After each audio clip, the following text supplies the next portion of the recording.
Hello, house church leaders. This is Tuesday afternoon, and this is Andrew again, coming to you from the basement, the usual place. It occurs to me as I look at myself in the viewfinder here, or whatever it is that we call it nowadays, that in most of these videos that I've made, I'm wearing the old baseball cap, which I think that's because Tuesday is baseball hat Tuesday for me, being that it's staff meeting day, and I kind of try to, keep it real light and casual, which is not any different than what I do on every day of the week anyway.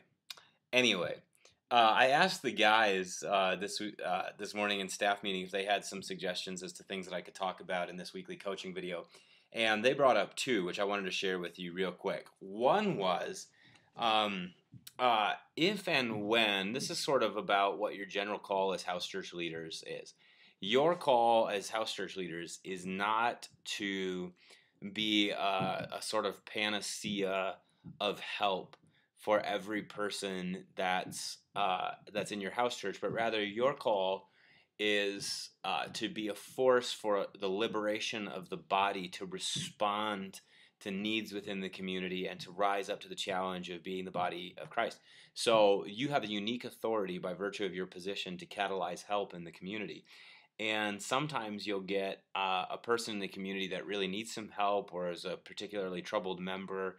And one of the things that you can do is try to rally the community to respond in some way to this person. So a really great story that comes out of Rusty's house church from the last couple weeks is that when they were doing the life stories in their house church, a guy, as he shared his life story, was talking about some of the pain of depression and anxiety and despair that he felt about some stuff. And so the house church decided that as a gesture to him of goodwill and also help and hope, that what they would do is two things. One, they would raise a little bit of money to help get him into some counseling sessions to deal with some of his anxiety and despondency. So number one, raise some money.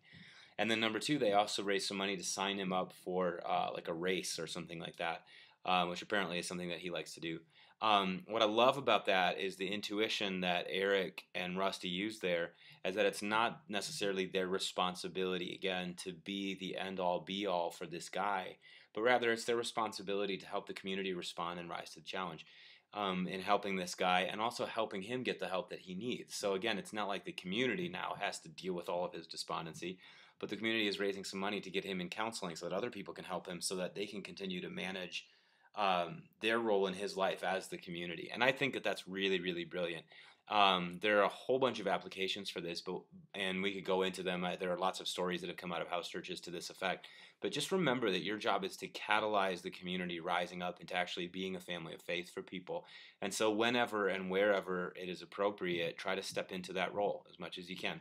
The second thing that they mentioned that I should say to you is that and we've said this in various places before and at various times before, but it's good for you sometimes as house church leaders to change up the pace or the feel or whatever of what's going on in house church by like doing something fun, like taking a break from the usual order of things and either just having like a game night or a dinner night or a movie night or a bowling night or ultimate frisbee night or whatever it is.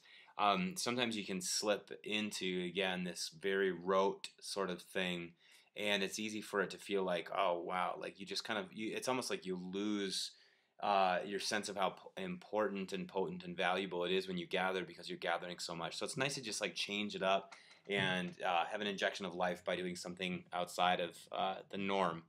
So feel comfortable about doing that when you feel like it's appropriate. And if you just need a break as a house church leader, just like, man, I just don't want to lead the liturgy tonight. Dude, have a game night, and it's totally cool. Yeah, so that's that. So be a catalyst for the community rising up and then have fun as much as you possibly can. A couple dates that we wanted to make you aware of, and this is really, really crucial, coming up here is by now, basically all of you should have had your first house church leaders regional meeting, which is great. Hopefully you got your second meeting for November on the calendar at some point.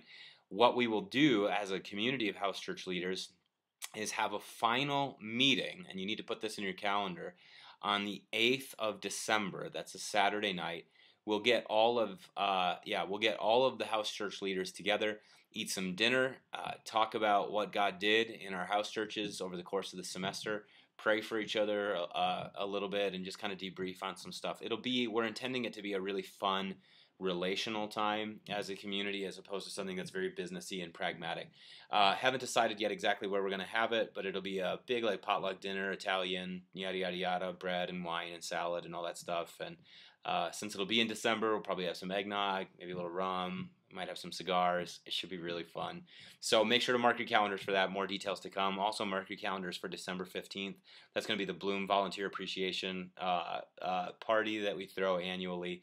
Also a Saturday night, so that's 1 week later. We're hoping to capture your schedules ahead of your jobs and all the other stuff that's going on. So the 8th and the 15th, mark your calendars for that.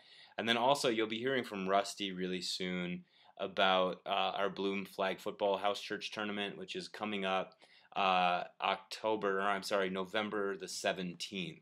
So more details to come on that. That's always a really fun time, and we'll get you everything that you need to know there. This video has gone 6 minutes, which again is entirely too long. Oh, and also the last discussion sheet for you returning house church leaders. I'm getting ready to post that in a minute here, so that's on up on the up on the Bloom Facebook group. Hope you've been enjoying those. Would love any feedback that you have on those sheets as well. So that's that.